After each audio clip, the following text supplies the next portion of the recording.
Alright guys, this is Dr. McFarland, and I'm giving you a behind the scenes look at how I make a video for YouTube. And this is going to be a very simple video. It's going to be a one shot. I have a single Canon 90D here in front of me. I will be capturing the video through Ecamm Live. So I am technically live streaming right now, but I am also recording the audio separately in my Mixbus 32C DAW.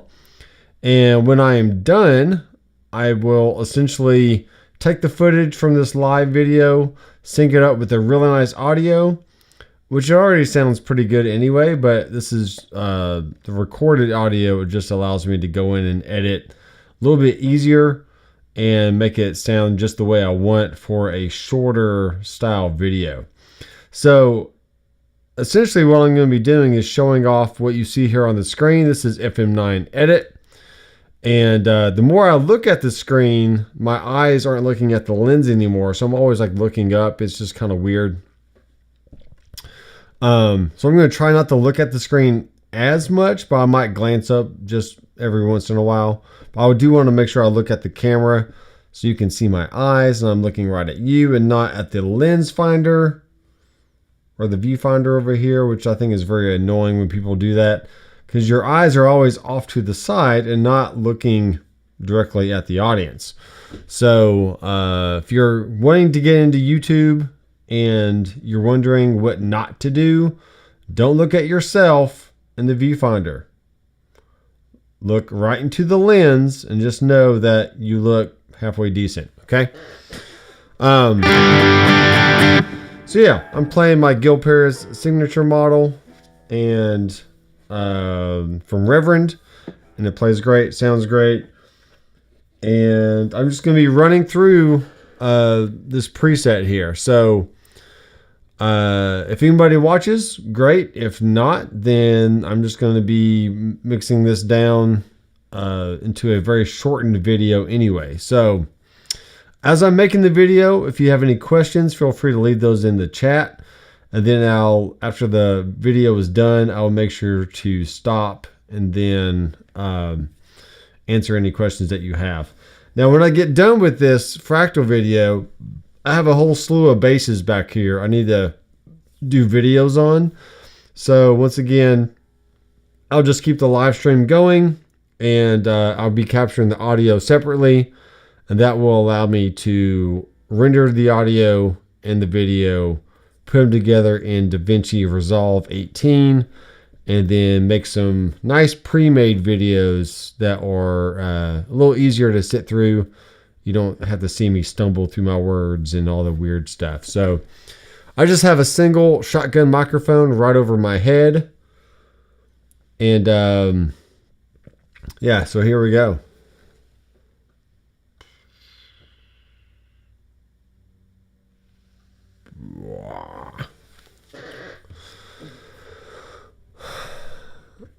All right, so let me click on the DAW and I can make sure that's all working correctly, which it looks like it is. So yeah, we're good with all that. Can I make this any bigger? Don't really know if I can make this bigger or not. That's a decent size. That's a decent size. I could start off like this and then move over to the next view. All right. Here we go. Hey guys, I'm Dr. McFarland, and in this video, I'm going to show you the ultimate fractal FM9 video. See, I've already messed up. So this is a little behind the scenes of what not to do. And yeah, it is what it is. Let me check something real fast. Check. That's input 3. That's input over there. Okay. All right, let's try this one more time. Hey guys, I'm Dr. McFarland, and in this video, I'm going to show you how I made the... Let's do it again. Hey guys, I'm Dr. McFarland, and in this video, I'm going to show you how I made the ultimate fractal FM9 preset. It's really long. Let's try it again. You try to get these all in one take so you don't have a lot of jump cuts and weird edits. Hey guys, I'm Dr. McFarland, and in this video, I'm going to show you how I made the ultimate FM9 preset. Hey guys, welcome back to the channel. And I've had the Fractal FM9 for a few months now, and it is definitely growing on me. It is not an easy device to learn, but with the help of the manual and tons of YouTube videos, and even using the FM9 edit that you see here on the screen, and even using the FM9 edit, I'm able to quickly learn this thing, get some presets made, and really get all the tones I need for playing here in the studio or playing live, whether that's at church or with a band at a local club or venue. So let's go over to FM9 edit because it is really easy. So let's go over to FM9 edit because it is easier to see exactly the layout within the editor instead of having a camera over the screen and all that stuff.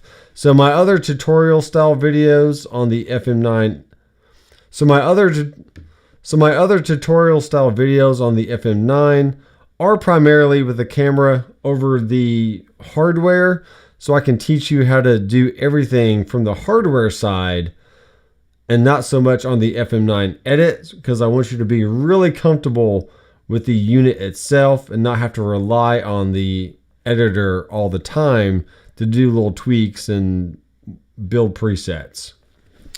So let's go on to the... So here's the FM9 edit. So here's the FM9 edit you see here. So here's the FM9. See, I'm making a video here, so I gotta edit myself. So here's the FM9 edit, and you can see here that I have an input block on the far left and then an output block on the far right. And this is really the basics of what you want, because without the input and output, you're not gonna get a signal coming in. And you also need a string of shunts, which is what these blank blocks are called. And then you need essentially cables connecting each shunt in a row to complete your signal path. So there's all kinds of stuff I can have in here, but I really nailed it down. So there's all kinds of stuff I have in here, but you can say I like to pre-edit myself, and then I can go ahead and cut them out later and when I actually make the video. So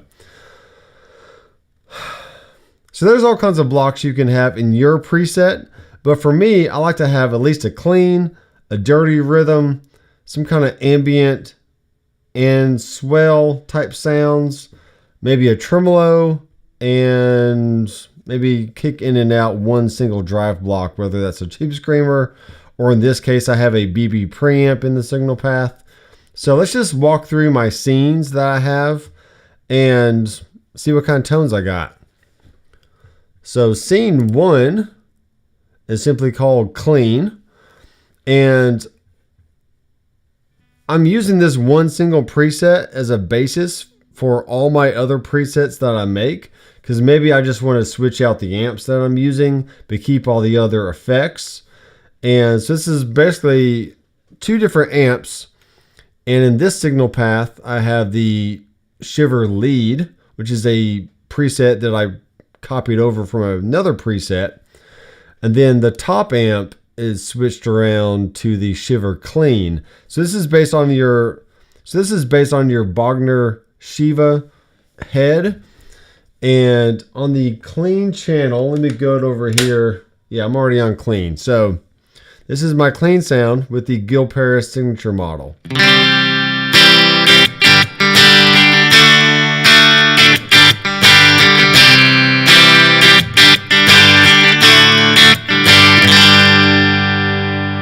Okay, so it has a very shimmery top end, and I can go and edit that a little bit. I have a bass and a treble. I can turn the bright switch off.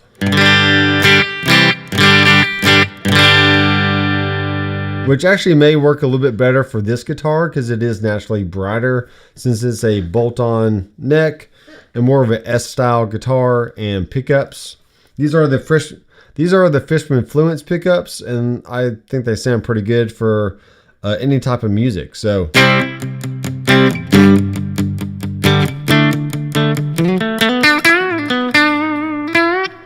okay, so what I'm doing to switch between the amplifiers is using the multiplexer. And essentially what this says is you assign different channels to different rows that you have in your column, and you can tell it, you know, channel A can be a certain row and channel B can be a certain row, and on through the rest and on through the end. I'm going to re-say that. So the multiplexer allows you to choose certain rows within a column that you can easily switch in and out, and then you get zero gap when you switch. So that makes it very convenient. And I know there's other ways that people like to do this, but I just really like the multiplexer, and I like that totally seamless sound when I switch from the clean to the overdrive. So here's a clean again. And then here's the rhythm.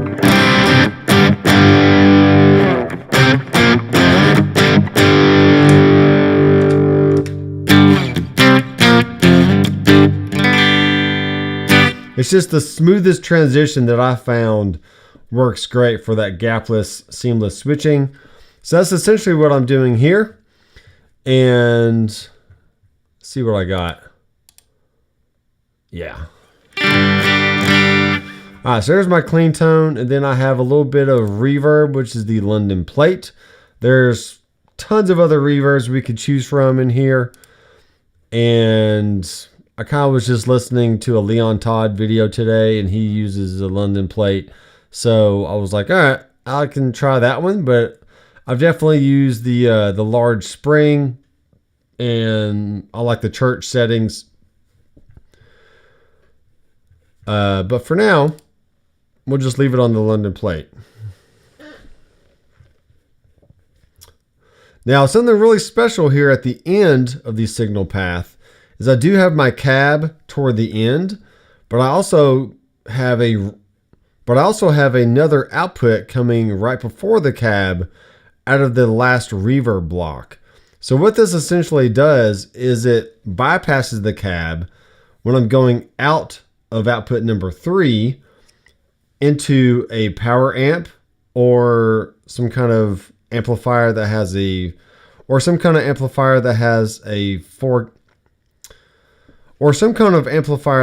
effects loop. And that just makes it really convenient when I want to send the full signal to front of house or my DAW, but I want to send a separate output to, like I said, a separate amplifier. A separate amplifier on stage. Sometimes I have to say words over and over just to get them right. So it is what it is, folks. Now I have switched over today using a different layout on the FM9. So I have the OMG 9 layout, which is essentially a term that was made up when you combine the FM3 and the FC6 together. That gives you 9 total switches. So I essentially have access to scenes, presets, and effects. And then I have access to those rows of scenes and effects and presets across the bottom switches. So I always have my tap tempo and my tuner ready to go.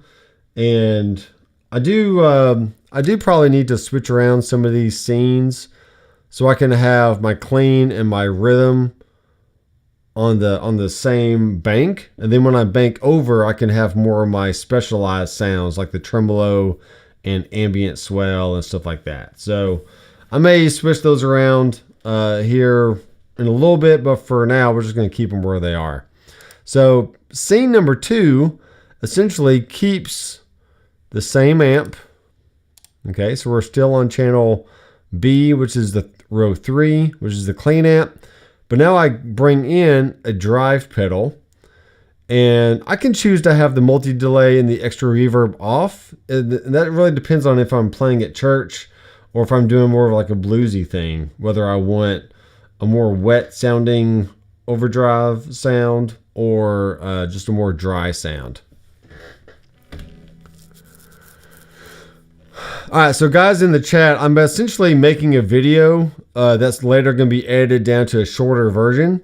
So if you get bored and I'm not paying attention to what's going on in the chat, that's probably why. So I'm just going to keep talking, and then once I'm done with this portion of the fractal video, I can address any questions that you guys have, okay? And I'm going to access this tuner again.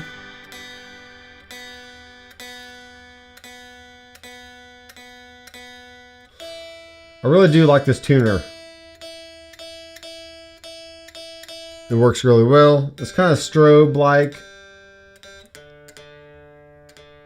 It's definitely a mixture of like a regular tuner and a strobe tuner all in one. Okay. All right, so now on for scene number 2, we have the drive pedal on, and this is what that sounds like.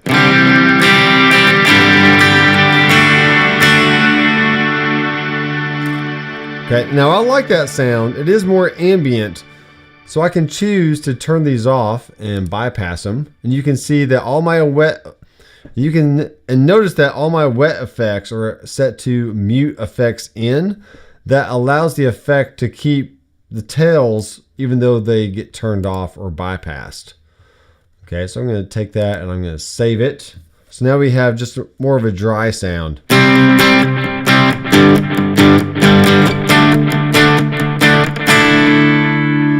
Okay, and in certain situations I can choose to have my delay on or not.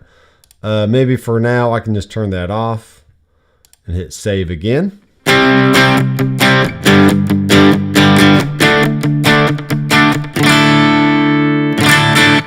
Okay, now I can choose to raise the gain on this pedal or just keep it where it is. It's not really meant to be the full-on, brunt of high gain awesomeness that the actual Shiva lead channel will provide. But it is a way to kind of go from clean to slightly overdriven to then full-on crunch rhythm, lead type sounds. So I'm going to save that, and then on to channel 3. This is going to switch over to channel A on the multiplexer, and that is accessing row 4, which is this amp right here. You can see that we got 1, 2, 3, 4, just like that. Okay. So this is the Shiver lead, and this is what that sounds like.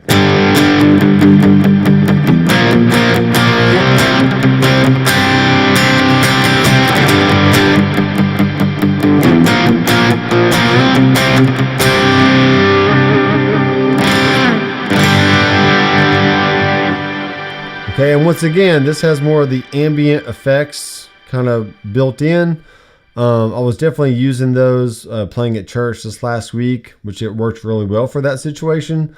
But I can always make a separate preset with more of the drier sounds dialed in if I'm doing more of like a rock blues thing, but still want to access a clean, overdrive pedal kicked in, and then a lead channel from the actual amp. So there's just different options I can choose from there. Let's go ahead and we'll just keep it like that. And preset 4 is going to turn on my tremolo. There's a little bit of reverb and a little bit of delay in there.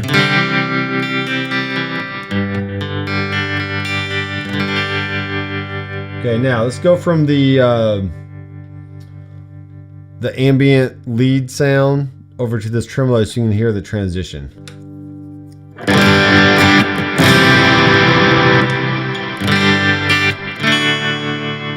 Okay, so there's no gap. It's very smooth transition there. But this preset was based on the EVH ambient, which is a different preset that I copied over. So I'm just going to call this Bog ambient for Bogner. The Bogner Shiva or Shiver amp. Okay. Preset 5 is going to be the full-on rhythm sound. And when you have the OMG or OFMG, whatever you call it is, that certain layout, you essentially have 4 scenes on the first bank and then 4 more scenes on the second bank. And when I first made all these scenes, I really didn't take that into account. So I would probably want to have 1 be my clean, 2 be my overdrive, then 3 just be the clean rhythm sound, and then maybe 4 have the lead sound in there, and then I can kick over to 5. Maybe I want to, I don't know, I guess it just really depends on what songs I'm playing, but have essentially 5 through 8 be more of the wet stuff and the tremolo and swell and stuff like that. So anyway, here's the rhythm sound. No delay, just some reverb.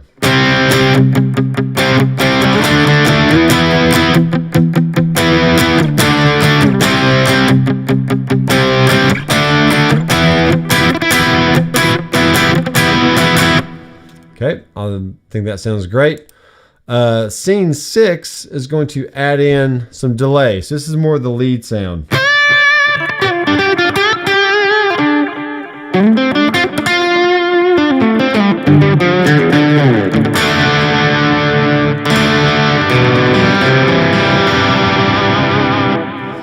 Okay, I'm gonna have to try that again because pretty sure this guitar needs new strings.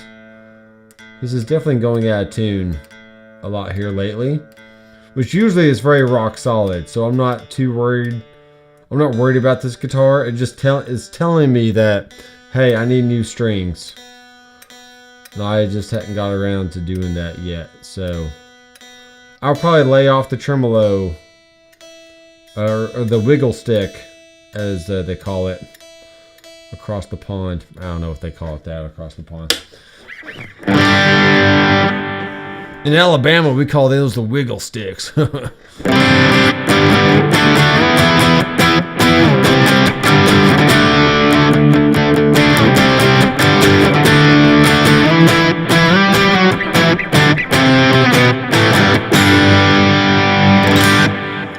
Okay.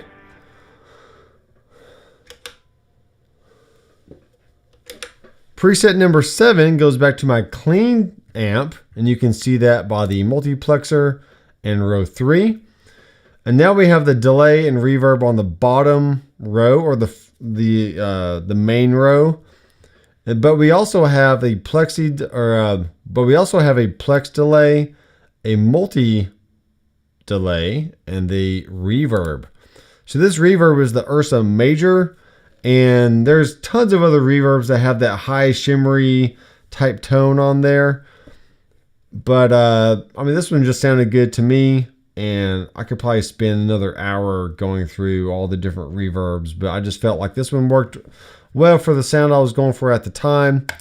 And then the multi delay is set to AH swell long, so it just kind of adds to the ambient swell effect. And then the plex delay has a golden shimmer in there. So this is what this sounds like all together.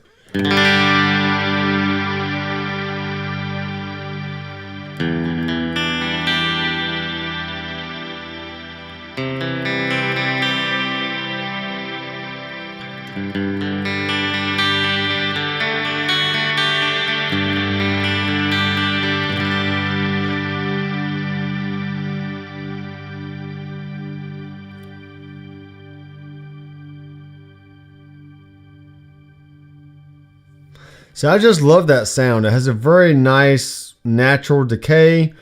The high shimmery stuff is not over the top and in your face. It's just very smooth and in the background. It really just lets the notes shine as you play.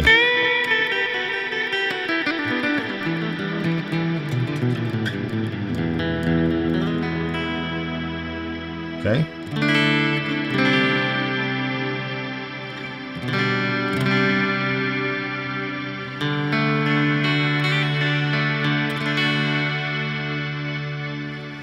Very cool. And then the last scene is all of that the same, but now we add in the volume and pan block.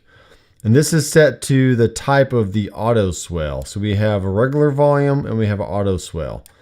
My first foray into fractal units was with the AX8, and I did like the form factor of that. Even though it didn't have scribble strips over the switches, it still gave me plenty of information on the main screen that I could see. But the problem with that, it only gave you one reverb block, and the volume and pan did not have an auto swell option on there. At least I didn't see it at the time. If it was there, I'm sorry. I'm completely wrong. But the only way I found to do a swell type effect was to go in and add an envelope or a modifier to the volume block, and then do all the envelope type stuff. And I don't know. I'm fine doing it like that, but if I can just have an auto swell option, that's just easier for me. So here's the auto swell. I'll put this on the neck pickup.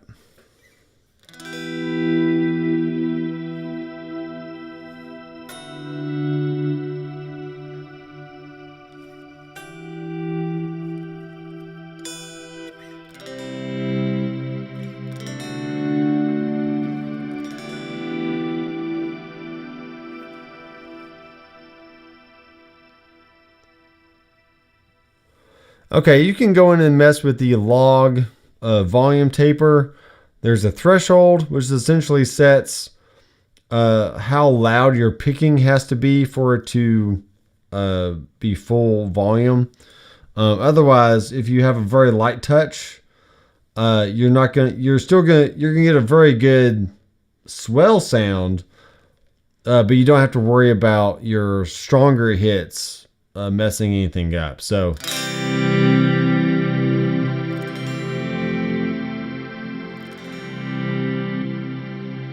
Okay, the attack time is actually how long it takes for the swell to come in. So if you have it really short, okay,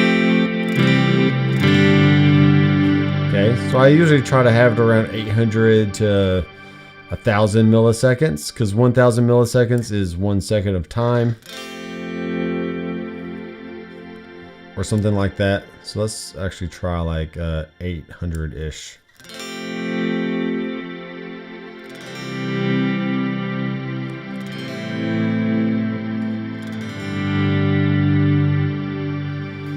Okay, and this is essentially all I need for a pretty much any gig that I play nowadays.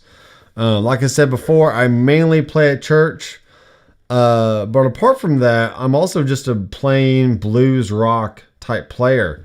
So as long as I have a clean that I can do some rhythm stuff, maybe some funky stuff, that works for me.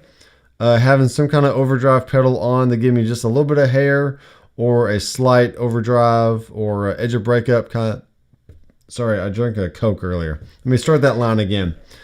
So as long as I have a clean sound, so I can do basic rhythm stuff, or maybe do some funky stuff, and then kick into overdrive, whether that's a tube screamer or in this case a BB preamp, that just gives me a little bit of hair and the edge of breakup kind of sound for dirty rhythms, but not full on, overdrive and lead sounds.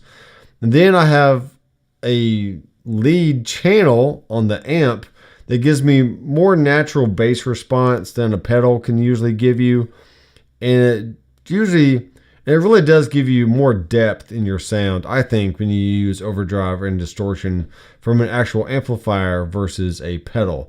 But stay tuned for the channel where I may be comparing the overdrive and distortion sounds you can get from a pedal versus the amp and how close they actually get to each other. So if that sounds interesting to you, be sure to subscribe down below and click the bell.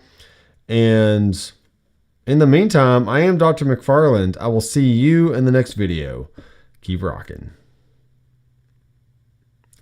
All right. So that's that's my Fractal FM9 video. I'm going to go in here and I'm going to stop the audio. And you can see I'm playing. I'm actually not playing. I need to set the output of this to virtual 1 and 2. So that way you can actually hear it.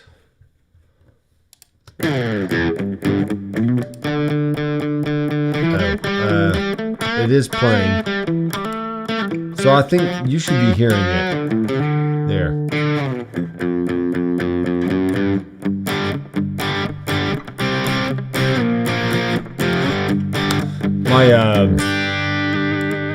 My headphones are monitoring out of Q1 and not the main mix. I can change that real fast.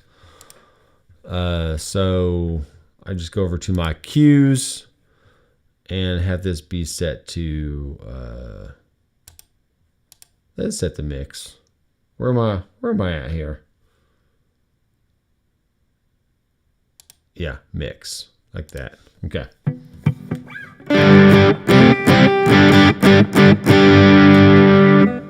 Okay, now when I play it, I hear what you're hearing.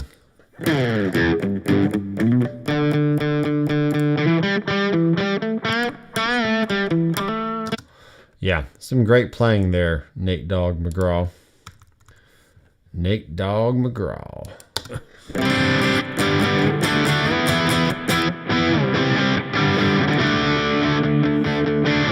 Yeah, so when I'm editing my video, I like to turn off my vocal mic so you don't hear all the pick, hitting the strings and stuff like that, which I think is super annoying. If you do that in a video, I mean, it's not the end of the world, but it does help to clean up the actual guitar sound when you're not talking. And in my early videos, via like 4 or 5 years ago, I really didn't understand that concept. And I didn't also cut out all the ums and pauses and weird, just weird stuff I say.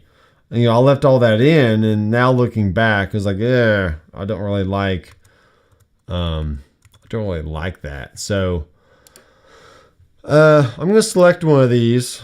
Shift Control R is going to make a new range based off of this region that I selected. We're going to call this Fractal FM9. We're going to call it Fractal FM9.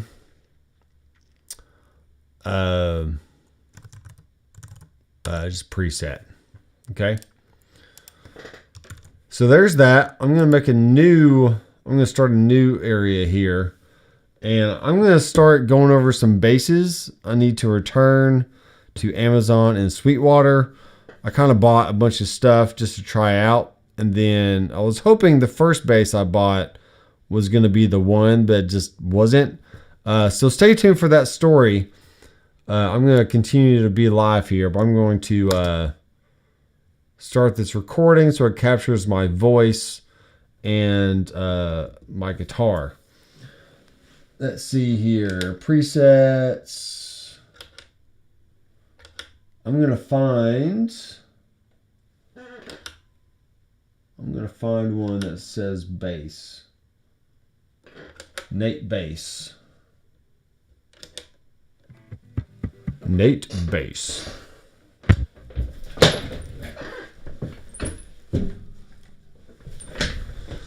All right, let's check the comments real fast. And then I can, So Sheldon says, "What's up, Doc? Can you share the patch?" Yeah, when I'll download it and then put it on my website or something. The Reverend Aaron's saying the Reverend doesn't stay in tune. It does stay in tune very well. It's just the strings are old and I need to change them. So Kemper has a big update coming out for free. That's right. I do have my Kemper stage, which I was planning on selling a bunch of stuff, but I do like having the fractal because it's very deep and it's something I can make videos on for a very long time. And also I have the Kemper stage that I probably should sell, but part of me also wants to keep it because it is a good device to make videos with. Very much like, when Helix comes out with a new update. It's like, hey, if you got a HX Stomp or a HX Effects or a full-size floor, it's just easy content to make with. So it's pretty cool. Aaron Short's going to go. Please make a video on how you set up your Apollo for streaming. I have shared that with you, Aaron. But you just don't listen to me. You just don't want to listen to me. So I'm playing. I will do that. I will do a video on that. Okay. So I am using Ecamm Live to stream right now. And I'm going to grab my bass, or my two basses I'm going to talk about next. And then you get to see me making a video here on live YouTube.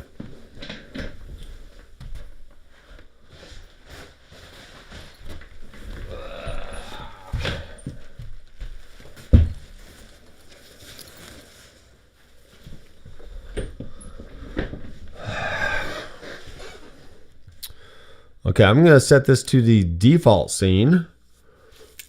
And you see all my crap and stuff. And a little bit here in the background. I got some pedals I need to do a review on before I send them back. I bought some pedals thinking I was going to complete an analog board. Then I was like, nah, I just don't need an analog board. I have a Headrush, I have a Fractal, I have a Kemper.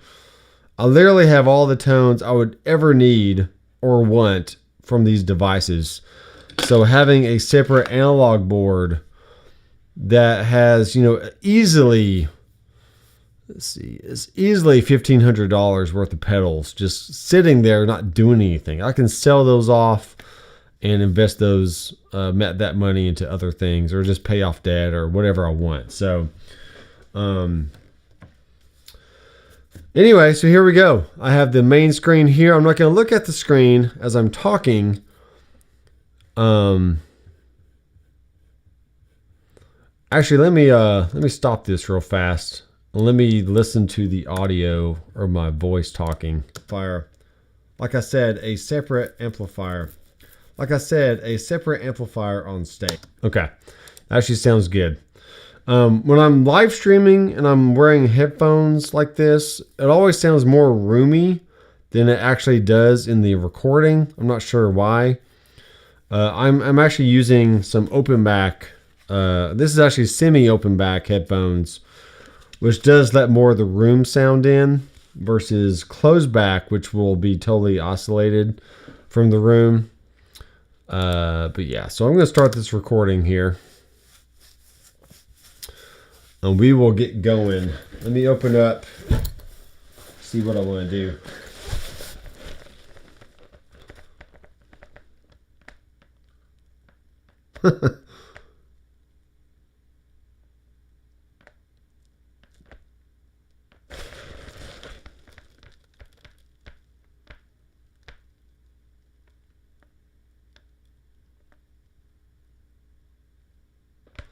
Alright, so this is going to be the thumbnail for this video.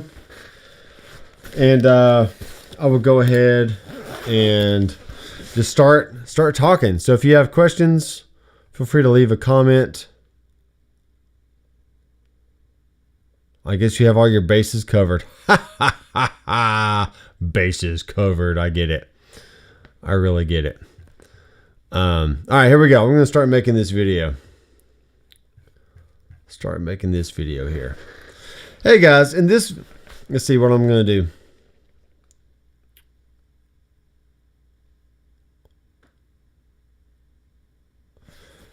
In this video, I'm going to show you I'm going to tell you about my experience.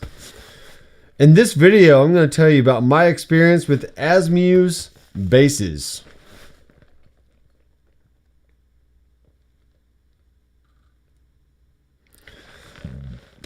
I just drank a root beer.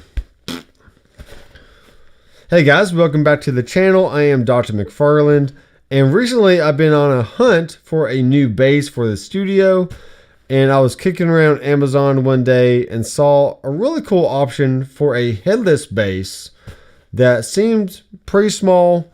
It fits in a nice small gig bag like this, but I had a few issues. So in this video, I'm going to go over the issues I had, and we can decide together, is this something that you should buy for yourself?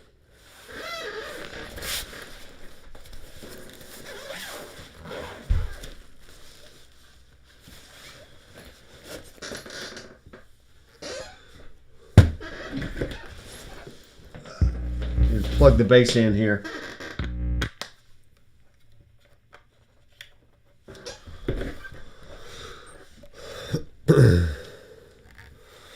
So this is the Asmuse headless base. And the reason why it's called headless is, well, there's no head on there and there's no tuners. The tuners are actually down by the bridge area with these little mini tuners. So if you've ever played a Floyd Rose or any guitar or even a violin that has little tuning keys on there, this is very, very similar. With it being a bass, there's definitely a lot of tension that you have to put on those threads in order to tune it. But luckily, there is an Allen key head in there that you can use to put in the hole and then turn it that way. But then you got to keep up with the Allen key, and that's not very practical when you're out on a gig or you're just kicking around the studio. So but that's not really the main issue I want to talk about here. This is actually the first bass that I ordered from Asmuse, and I actually got these off of Amazon. And we have a sticker that says Asmuse QC. So somebody apparently looked it over and made sure everything was working. But sadly, these knobs don't turn all that easily. This is the main volume knob, and then we get a blend knob and then some kind of tone. I can't remember exactly which one's which, but this knob right here, it actually rubs against the body. So I'm sure if you took off this knob right here, you'd actually see a mark on the body somewhere. So that's strike number one. That's not very good at all. Same thing kind of goes for the other knobs. They're just not all that smooth, and either the shaft is slightly bent or something, because you can see that the knob doesn't turn all that great. Now the playability of this bass is actually pretty good, and when you set it on your lap, you can see that this first fret is not You can see that this first fret is not drastically far away from your head, and you can access all the frets and where you need to get to fairly easily. So that is really nice. I can't remember if these are stainless steel frets or not, but but regardless, the frets look nice. There's no sharp ends on the edge of the frets. Nothing that's going to cut you anyway. It's not totally smooth when you rub your hand against it. But it's not totally sharp either. Looking at the frets here, I don't see anything really sticking out. Everything looks even. But I bet you're wondering why it's missing a string on the bottom. Well, that's because I have another bass that I ordered after this one didn't really quite, you know, after this one really didn't quite, after this one didn't quite meet my standards. But before I show you this other bass, let me show you the real reason why I'm sending this back. If I turn up my volume knob here,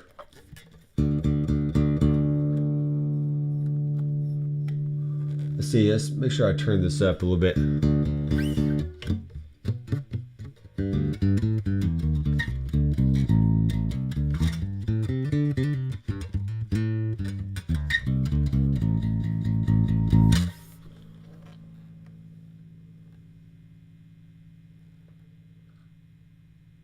There's a little bit of interference there. And then when I actually plugged it into an amplifier, the Boss Katana right behind me, there was all kinds of buzz and it just sounded like a grounding issue. I'm not quite sure exactly what it was. This video is not meant to be a hit piece at all against Asmuse or their company or the build quality of their basses. I kind of do like the body shape. I mean, it keeps everything nice and small and compact. It fits in a very convenient, you know, carry bag, which is not extremely padded or well. I mean, it's well made, but it's not tons of padding in there. It's maybe like half an inch or so of padding, and for most instruments, it's just not a lot of padding. So, so with the way the knobs are and the grounding weird hum sound I get from the pickup, I was like, all right, I'm going to send it back and actually get a second bass of the same brand. Pretty much the exact same thing as this. So let's switch to that over.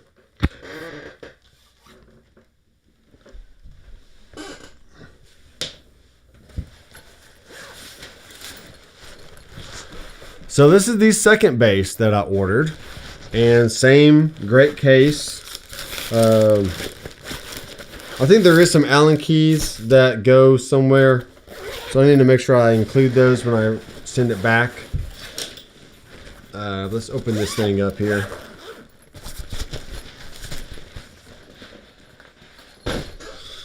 All right, now this bass was the second one. Let me plug this in.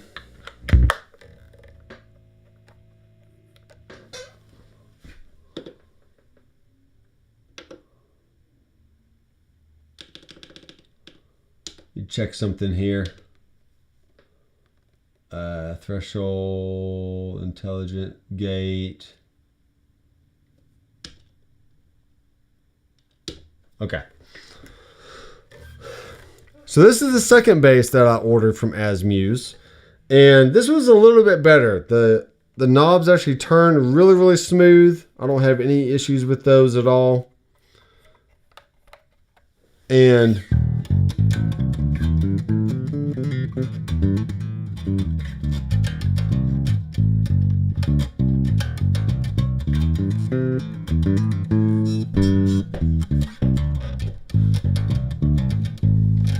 okay, it actually sounds pretty good.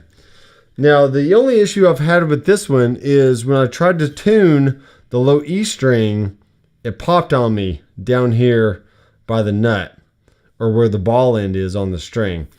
So that's why the first guitar doesn't have a low E string on it, because I pulled it off of that one and then put it on here. Now, sadly, I am not hearing the buzz that I heard before. So let's see what I can do with this threshold here. It's all the way up.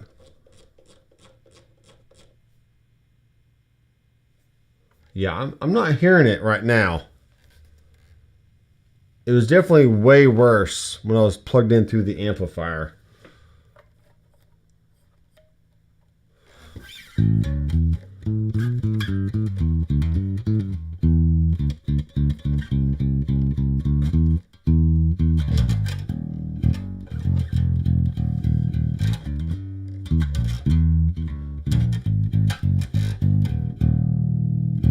Okay, I think this is a little out of tune. Like I said, you can either get some kind of Allen key to put it in the hole so you can turn it a little bit easier, or you just have to turn it like a man or a woman in the, or if you're a, so you really, I'm going to get rid of that joke. So you can either turn it with an Allen key, or you can just put some extra pressure with your thumb and your index finger and just turn it till you get to the pitch that you want.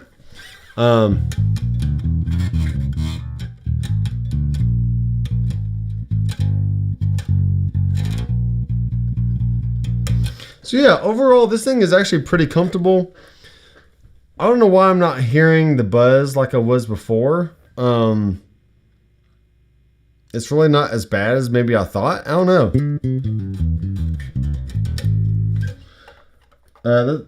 Right now, this is the volume, and I think the neck pickup. And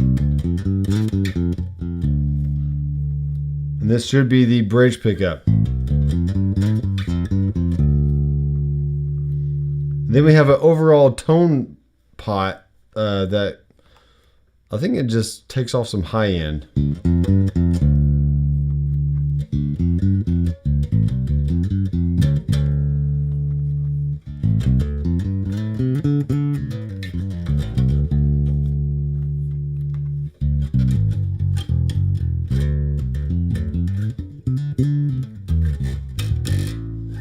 Whoops.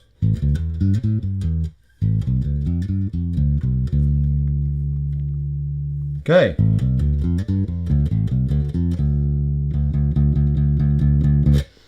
Okay, it's actually not bad. If you are a small child or a teenager or maybe just a small adult and you're looking for a bass that's not very big, doesn't have a head on it, so therefore it's just not very long, and it easily sits on your lap. It's very lightweight. It's very well balanced. You know, if I move around, yeah, it's gonna move around with me a little bit, but it's really balanced. It doesn't have a neck dive at all because it doesn't have the extra weight of the headstock and the tuners down here where things normally would be, and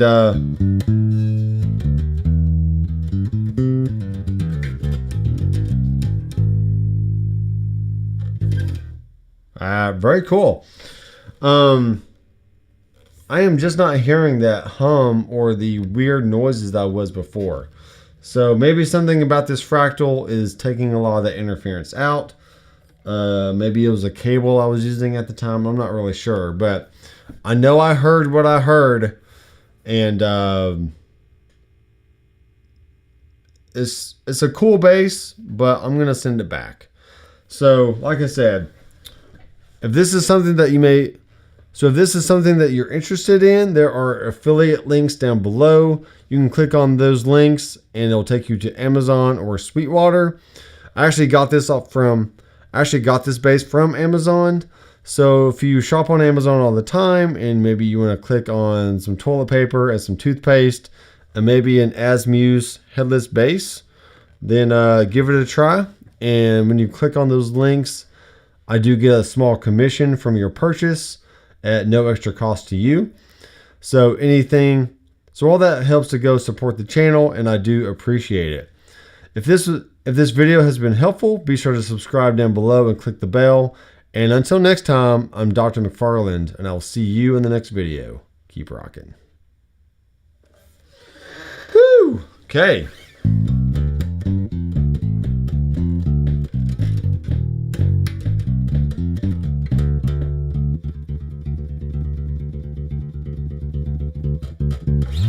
All right, there's that. There's the Asmuse bass.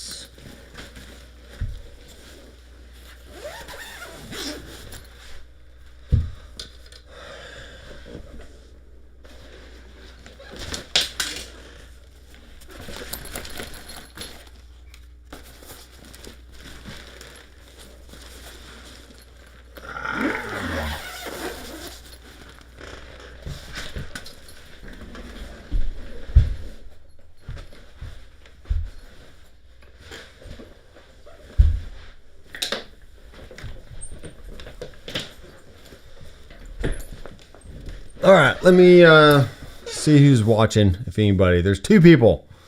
I know you're just really enthralled by all this. I'm going to stop this audio. And I'm going to do Shift Control R. We're going to call this Asmuse Bass Review. And then we're going to start a new one. We're doing pretty good. We're just under an hour at this point. And I really need to make these videos for a while now. And this is having an audience. Having an audience just forces me to, you know, stay on top of things here. So, all right. So this is a Donner bass. You get a good angle here. You get a good angle.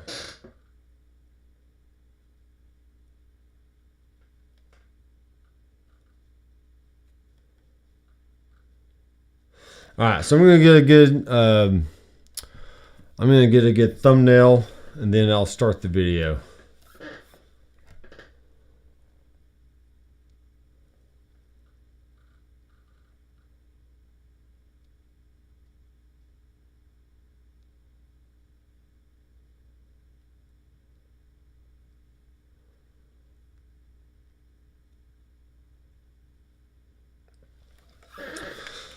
Hey guys, I'm Dr. McFarland, and in this video, we're going to look at the Donner bass.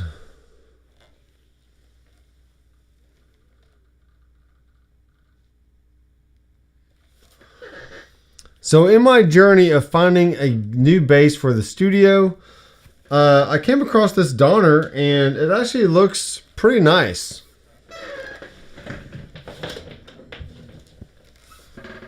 Let me plug it in. And you can see on the back here that it has a battery compartment. That means this has active. That means this has an active preamp and EQ circuit. So you can really shape your overall sound however you want. So the controls here have a master volume. It has a blend control from the precision type pickup to the jazz type pickup. And then we have a treble and a bass.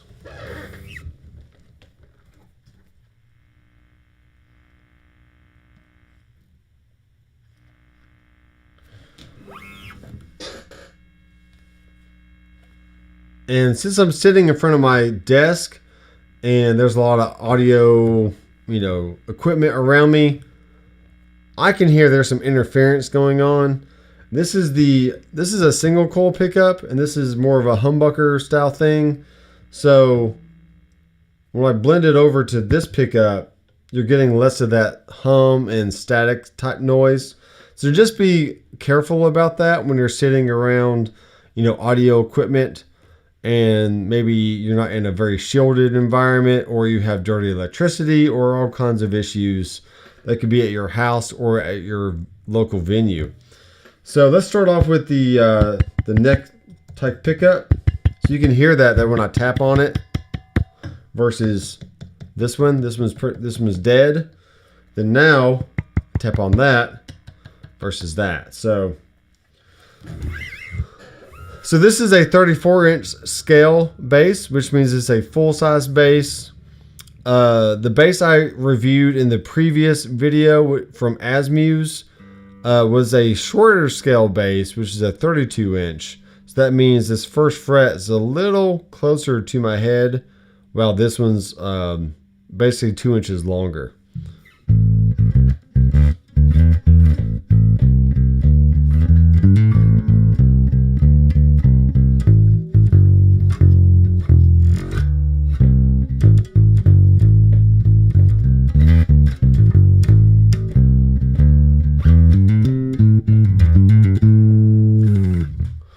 Okay, I actually like the feel of this bass a lot. The neck is really nice and solid. You can see the construction there. is it has two pieces for that neck and head joint. That's very common for a lot of manufacturing, and but that's very common for a lot of manufacturers to do that, and it just makes for a very nice connection there from the headstock to the rest of the neck. I feel like this is a ebony fretboard. It's definitely not a rosewood of any kind. It's definitely not a rosewood of any kind. And we have mother of pearl inlays and very nice looking frets. These are not sharp at all. They feel fairly smooth running up and down. There might be a little bit of metal here and there, but it's nothing that's going to cut you. But it's nothing that's going to cut you as you're playing, so I'm not too worried about that. The nut is very well slotted, and there's not a lot. I don't see any glue marks anywhere, so it's a very clean. Job, and I do like these tuning keys, the Donner tuning keys. They look very nice, and they feel very smooth when you tune the bass. And this is a 24 fret bass. So just to prove it, we got 12th, 15, 17, 19, 21, 22, 23, and 24. So the bridge and the saddles down here are just a very basic setup. Nothing too crazy going on. But it just functions very well. And they give you some Allen keys to adjust these saddles up and down if you want to change the height of the overall string, and therefore changing the action of the string compared to the fretboard. It does come with a very nice Donner strap, and it has Donner right there. And these are actually metal connectors. I'm not too fond of the straps that have plastic connectors. I'm not too fond of the straps that have... Let me say that again. I'm not too fond of the straps that have the plastic connectors, because plastic can break over time. And this is just a very solid connection there. So I would be pretty confident that a teenager, child, small adult could use this strap with good success. There are rubber washers you can put over your strap around the strap peg to basically act like a locking type system without actually having to have strap locks. So the tone controls have a center indentation, so you know when you're not boosting or cutting the frequency. So here it is at the center of tension. So here it is at the center of detention.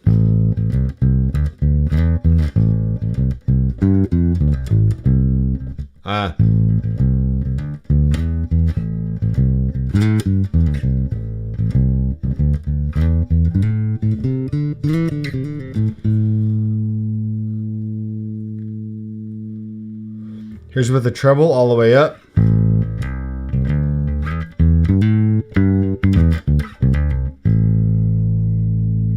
And the treble all the way down.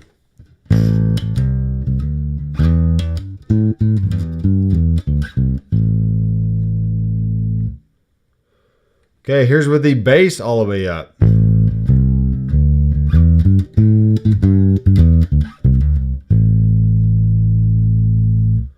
And the bass all the way down.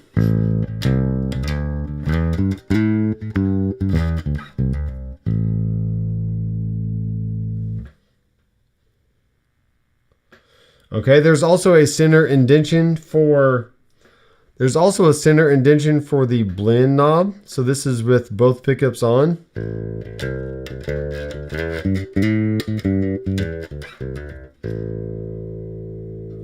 Versus the neck.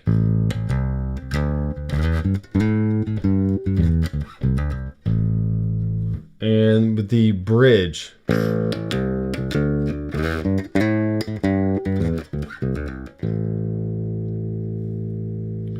Okay, I'm now going to turn the bass frequency all the way up.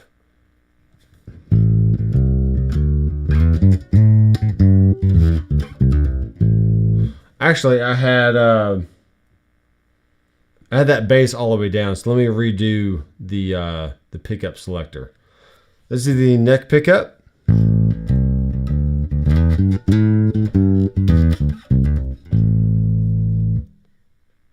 This is both pickups.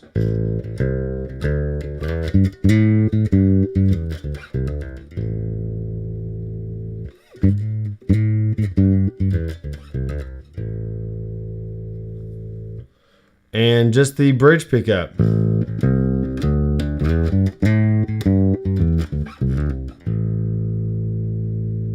So something about both pickups being on sounds a little bit thinner.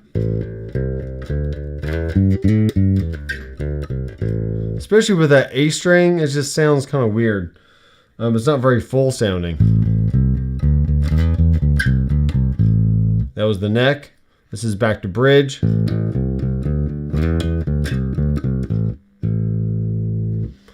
Okay, so overall, this is a very good feeling bass. I think it sounds great. Whenever you sit around electrical equipment on a desk or somewhere, you are prone to get some interference from time to time. But usually when you keep your hand on the strings, that helps to ground the instrument and you don't get all that extra buzz. So if you play open strings, when you play open strings, you might be at risk of hearing more of that interference, but just keeping a finger on a string somewhere will definitely help cut that down. And if you're not playing, it's very easy just to reach over and turn the volume knob all the way down, and that alleviates that problem as well. So even though this is a pretty nice bass, I am not going to be keeping this. I'm going to be returning it because I do have a 5-string on the way from Sweetwater. So be sure to subscribe down below and click the bell so you'll be notified the next time I release that video. So be sure to subscribe down below and click the bell so you'll be notified when I release that video. And until next time, I'm Dr. McFarland. Keep rocking. All right, guys. So that was interesting. We have one person watching. He's like, "Yeah, this is so cool." It's not that cool, but this really going live really forces me to just get crap done because I've really been meaning to do this for a while now. I've got one more bass to do tonight, and that will be done with this live stream. I'm going to stop this audio and Shift Control R. We're going to call this Donner Bass Review. Donner Bass Review. And then the next one, we're going to start that audio. So I essentially have a vocal mic, which is a shotgun mic right over my head. Then I have a bass going into the Fractal FM9 just for convenience. And then I got 2 of those channels recording in my DAW, which is Mixbus 32C.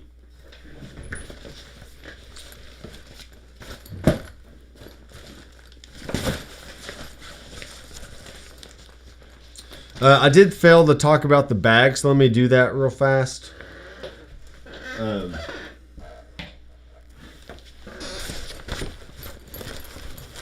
The Donner bass comes with a fairly nice gig bag.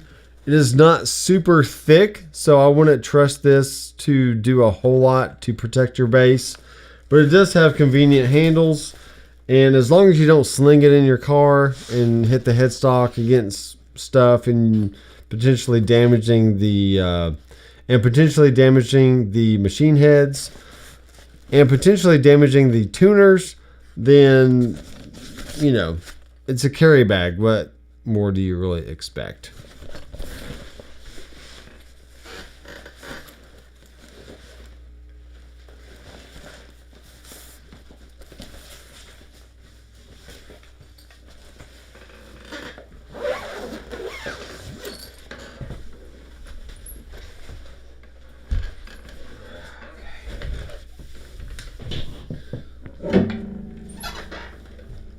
Okay.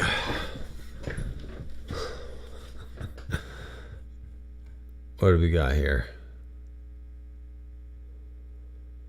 Oh, Aaron Short is watching. I thought you were saying bye, buddy. I thought you were gone. You just couldn't stay away, could you? All right, so this is the Ibanez SDGR. I think it's called Sound Gear. What does it say? Sound Gear by Ibanez. Sound Gear. This is a 5-string bass, and yeah, it's pretty nice overall. But I will describe my issue with this here in this video. So here we go. I said bye earlier. Oh, okay. Yeah, maybe I was just thinking I was going to do one video, but I just went ahead. I need to crank all these out. So I'm recording audio into my DAW, and the eCam is capturing everything. Aaron, I ordered 4 basses. No, sorry, 5. I got 2 Asmus, the Donner. I got this one from Sweetwater, which I'm also sending back. And then I have a Yamaha TRB X505 something coming in tomorrow. So Amazon are going to ban you. I don't care. That's what shopping on online is for. All right, here we go. In this video, I'm going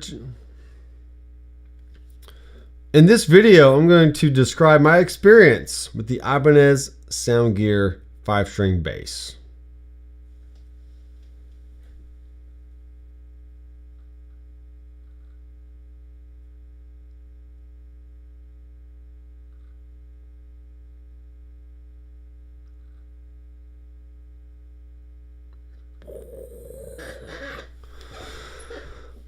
Hey guys, welcome back to the channel. I am Dr. McFarland, and in my adventure and in my hunt for a new bass for the studio, I have the Ibanez Sound Gear. And this is a 5-string bass, and you notice that the sticker says it's a 32-incher. So that means it's a medium scale. I guess technically it's not a short scale bass, but it is a medium scale bass. A normal bass is 34 inches long, and I know that can come longer than that if you got like multi-scale and different options, but apparently this is a medium scale bass, and it feels pretty good overall. But let's just quickly go over these specs. So we have some very nice, I guess, Ibanez branded machine heads, or tuners, as some people like to call them. The headstock is very nice, and all the strings go straight through the nut onto the tuning pegs. The strings don't fan out or anything weird like you see on a Gibson or other headstock type models. So that's very nice. This is made in Indonesia, which a lot of great places, which a lot of great instruments are made in I can't talk. Which a lot of great instrument I'm an idiot. Which a lot of great instruments are made overseas these days, and Indonesia is definitely taking the cream of the crop factor there. I think Cort Audio, I think Cort is making the PRS guitars over there in Indonesia, and lots of other guitar and just instrument companies in general. So stay tuned for some really cool things coming out of Indonesia, apparently, because there's just everybody's making it, because everybody's just making their instruments over there. This does have a battery, 9-volt battery port. So this does have a 9-volt battery. So this does have a place to put a 9-volt battery, because this is a active preamp and EQ circuit on the bass itself. We have a precision and a jazz, just like you would see on a Fender style bass. And this just gives you some extra tonal possibilities that you wouldn't get just with a neck or a bridge or a single pickup in your bass. I'm not sure the exact color, but it's definitely a metallic kind of seafoam green kind of look. And it's really nice. The finish and the overall body is just really nice here. Looking at the back of the bass, you can see we have a nice belly cut that just fits against my big old belly here. And the body is just very smooth and it just feels really comfortable overall. Aaron says I need to oil my chair. I'll cut that out. Yeah, put this into the video bloopers. Alright, so let me plug in this bass and let's start hearing some tones.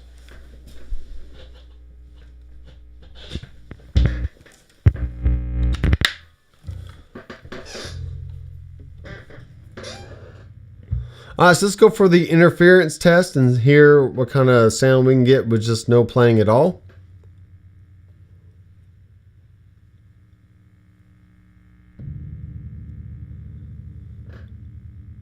Maybe something over here around my Apollo X4 interface is maybe projecting some interference of some sort. I'm not really sure.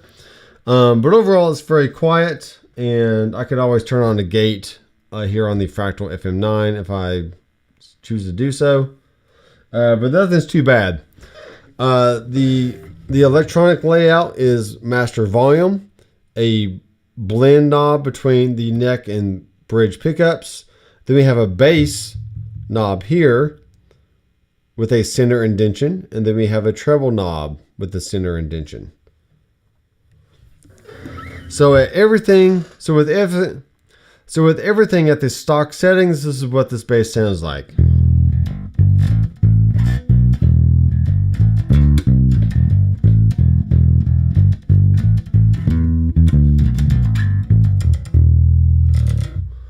Okay, now this is so the first thing I noticed when I played this bass is either the action is slightly too low or there's just not enough tension on the neck with a shorter scale. So the strings are a little bit more flubby than I'm used to.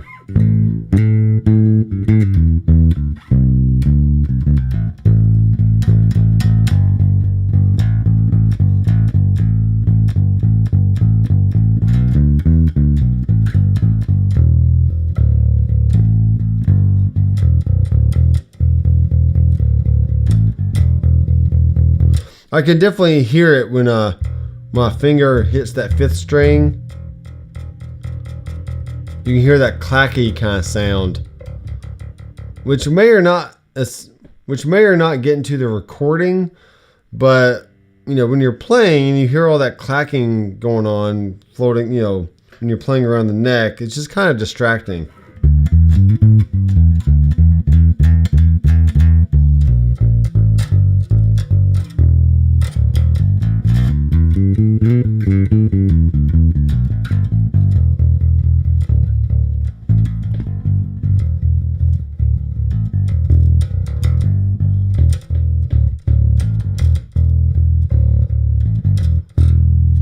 Okay, I mean, it's not horrible. I mean, I can get around it, but you do have to alter your technique just a little bit when you fret any note on that lower string. This is a low B string, but like I said, with a medium scale length of 32 inches, I just don't think there's enough tension there on the neck.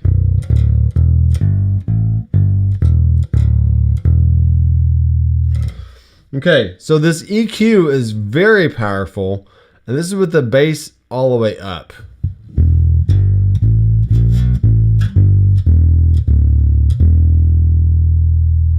It actually drives the signal way hotter, which is not exactly what I would want. I can put this all the way on the bridge pickup.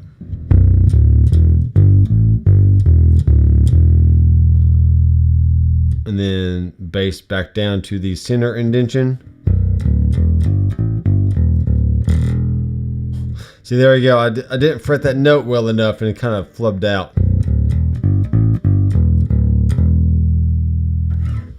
Okay, here's the neck.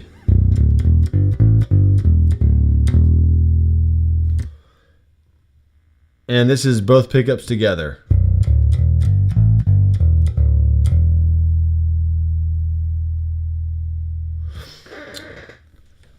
Here is the treble pickup all the way up. And you can definitely hear, the interference there.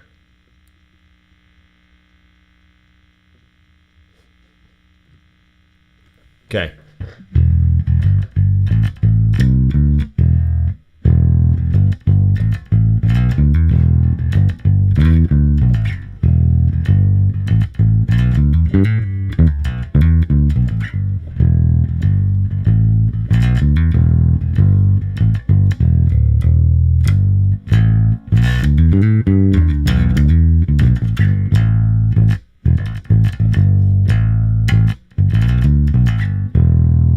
So definitely a lot more bite, a little bit more spank in that kind of tone.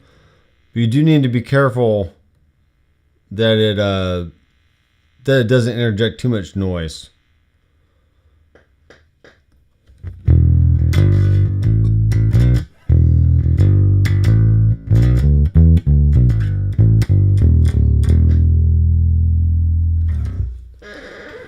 Now the neck on this thing, I mean, obviously it's a little bit wider than a normal 4-string, so that would take some getting used to.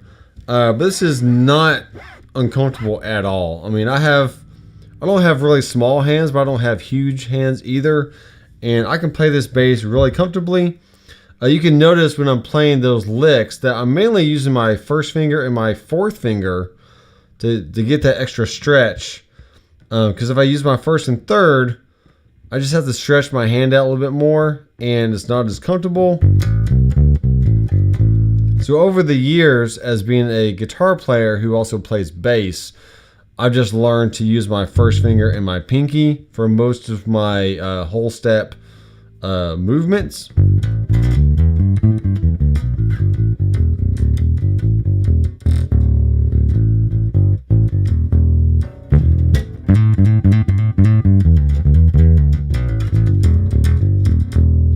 And it just also helps you to strengthen that pinky as well, which will help you on other instruments. Now, if I'm playing higher up on the fretboard,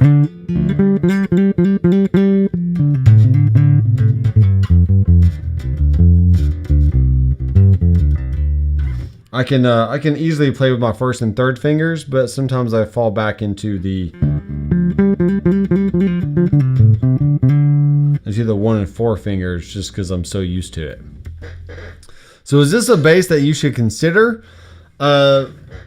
Maybe if you know how to give a different setup to get more tension on that low string. I mean, it's not horrible. I could probably put some more relief in this neck and maybe raise the action, maybe just like 0.5 millimeter, if anything, and maybe get rid of some of that buzzing. But for me, if I'm not totally happy or just in love with the instrument, there's really no need to keep it. So be sure you subscribe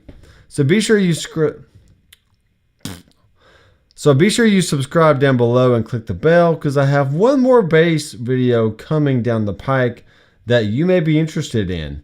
So leave a comment down below. Let me know what you thought about the Ibanez Sound Gear bass, and would this be something that you would consider buying? The actual model number is the SRMD 205 1P-01. So look this up on Sweetwater and click the links down below in the description. And whenever you buy something through those links, I get a small commission at no extra cost to you. And that's just a great way to help support the channel and help me get instruments in my hands that I can actually review for you guys. So thanks guys for watching. I am Dr. McFarland. I will see you in the next video. Keep rocking. Oh!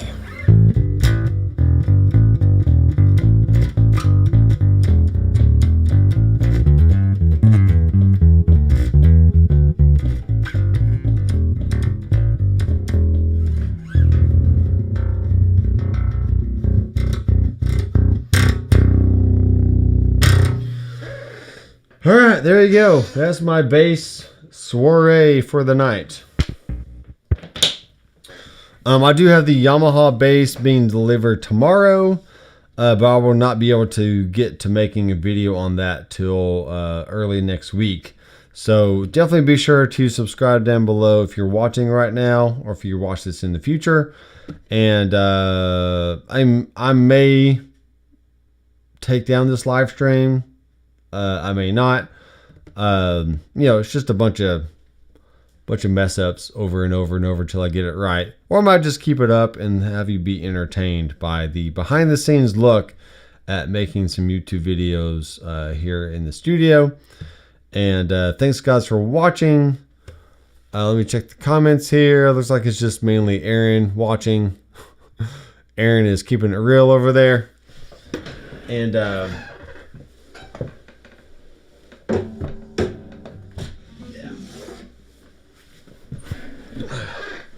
I need to do some videos on my Eastman instruments. This is an Eastman AC 122. It's a very nice guitar. Actually, let me stop this audio over here. Let me stop this audio, and we're going to call this Shift Control R. And it's going to be an Ibanez Sound Gear review. So this is cool. This allowed me to do how many? 1, 2, 3, 4 videos. Yeah, 4 videos. It's pretty good. That is pretty good.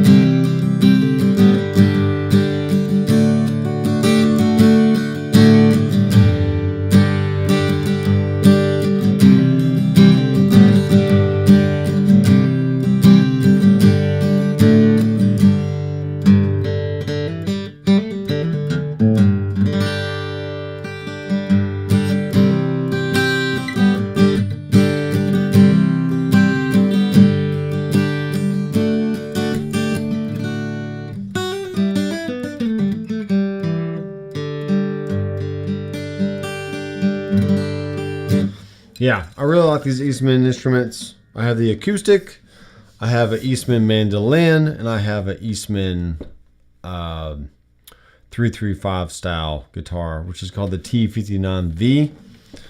And they're just great instruments.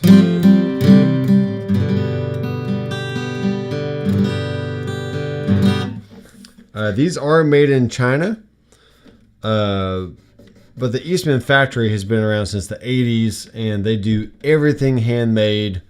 Very, very, very little machine work done on these guitars. Every step of the way, it's all done by hand. And just extremely great value for the money. And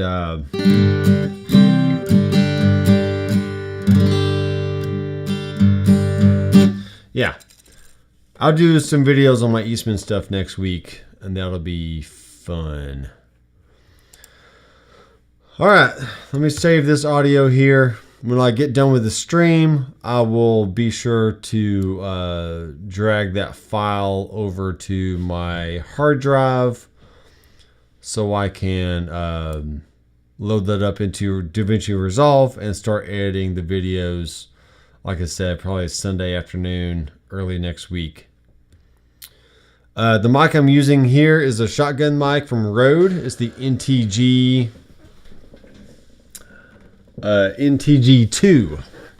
NTG2. And it's about, it's about 10 to 12 inches or so from my face, just outside of the shot of the camera. And I think it's working good. I could always put this mic in front of me, but it's not on right now, obviously. And yeah, it's not on right now. But But that's a good mic too. But I think this one sounds good just as an overall capture my voice. And you don't have to see a microphone in front of me if I don't want you to. So, Aaron, I need to do a video on the Strobe Plus HD. This little guy right here. It's pretty cool. I'm liking it a lot so far. I use it when I teach my lessons. Turn on the metronome and work on chords and scales and whatever else.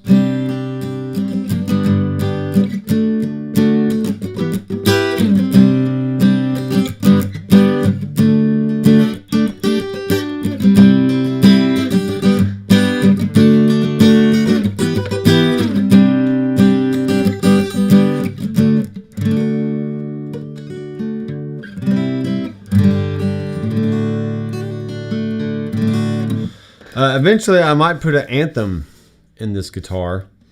The pickup in here doesn't sound horrible. I mean, it sounds pretty good, but I think it could be a little bit better. This is only a $600 guitar, so I don't expect the pickup system to be totally amazing. But yeah, I think a little better pickup would sound great in this guitar, especially since it already has a nice sound anyways.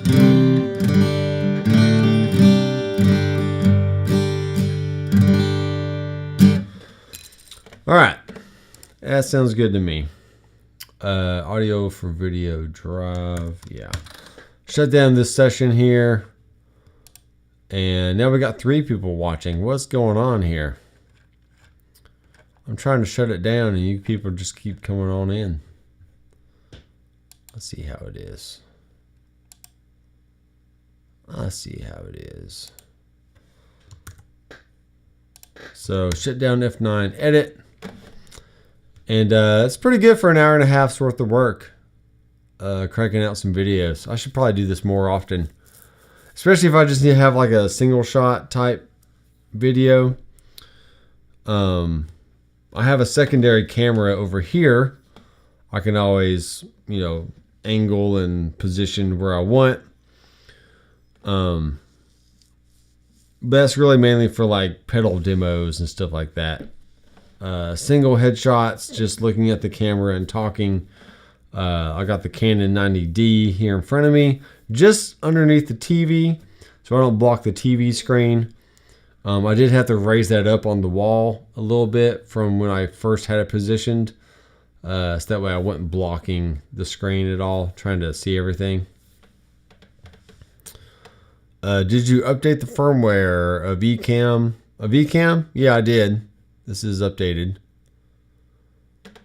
Aaron Short is saying get the Anthem SL, which I probably need to do that. I'm going to look that up real fast.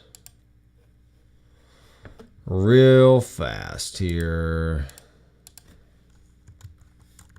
I can type Anthem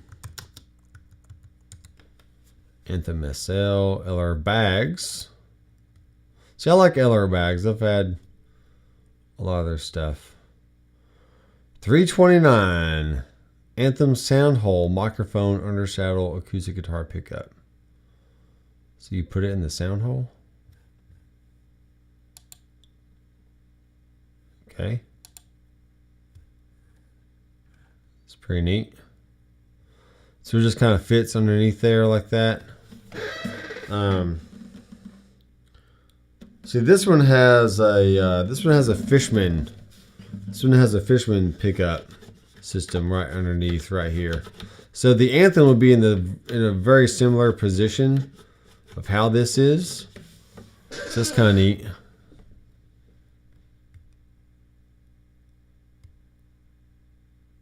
It's the editing that takes time. Yeah, that's true. Microphone, acoustic guitar pickup, feedback avoiding design, noise canceling technology to avoid honky or boxy sonic qualities. True mic system makes the mic unusually free from placement issues. Okay. Control unit fits inside sound hole, volume mix, and phase controls.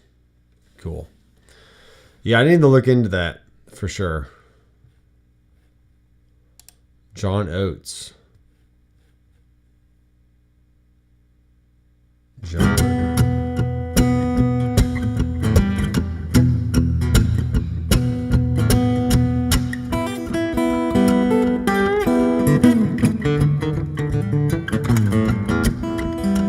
Cool. Yeah.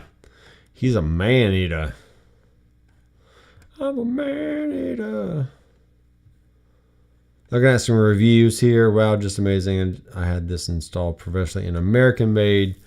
Big baby Taylor. I personally think that those are going to be better, probably more proud. Okay. So Martin on the first bill list. All the cool. That's not the SL. Why not? Oh, Peterson firmware. I haven't done anything to that yet. Yeah, I see. If I can spell Anthem SL.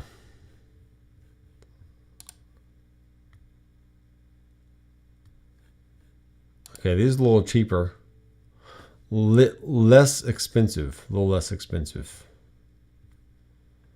$229. That's cheap. Well, that's a good price. I think that's a good price.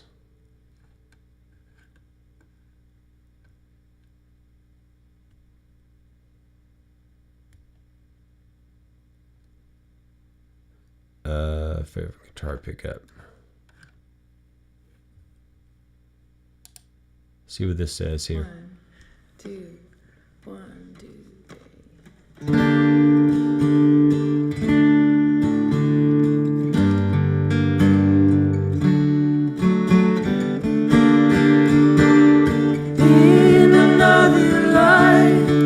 Cool. Noise canceling technology to avoid honking. So it's very similar to the other one. I'm not sure why the other one is cheaper. I just need to find some videos on how this looks inside the sound hole. Maybe like that. So you got that kind of thing. I'm assuming this is what goes underneath the saddle or the bridge area. Got to have a 9-volt pickup in, or a 9-volt battery in there. All right, cool. I will add it to my wish list, and I'll put it under. I will put this under.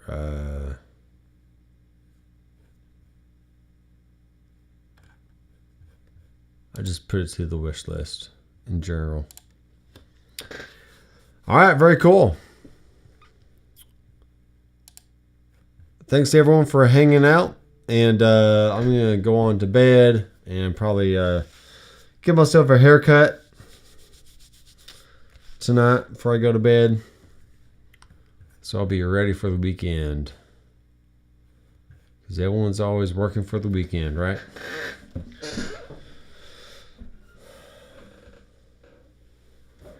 All right, thanks guys for watching. I am Dr. McFarland. I will see you in the next video. And as always, keep rocking.